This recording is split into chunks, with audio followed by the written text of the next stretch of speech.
Bana, hii ni site yetu hii. Iko Makongo hapa, Makongo CCM. Moja ya njia ambayo sisi kama Lapex ambao tunaitumia kupata maeneo na kuyaleta kwenu kuyauza ni njia ya kuhamisha watu, kwa maana ya kwamba unakuta eneo zuri lakini kuna watu kadhaa wako pale, then huwa tunawachukua kwa kuwapa offer nzuri then tunawahamisha. Ndio tulichokifanya hapa Makongo CCM. Kulikuwa kuna familia kadhaa hapa ambazo tumezihamisha na kuzipatia nyumba kabisa. Huwa tunanunua hizi nyumba za minada labda ya benki au mtu binafsi, then tunazihifadhi kwa ajili ya kutafuta maeneo ambayo sisi tutaya spot ni mazuri, then wale ambao wanaishi kwenye hao maeneo tunawachukua tunawapatia hizo nyumba.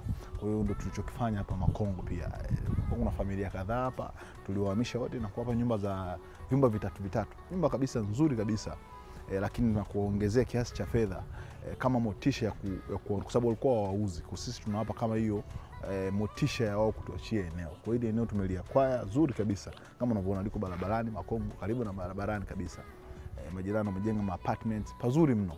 Kwa hiyo we as Lapex we are just thinking either tuuze au tujenge units as usual. So lakini ni njia ambayo tunaitumia kupata ardhi. Kwa hiyo nashauri pia na wewe kama ni mtu unapenda ardhi, usizurumu ardhi ya mtu.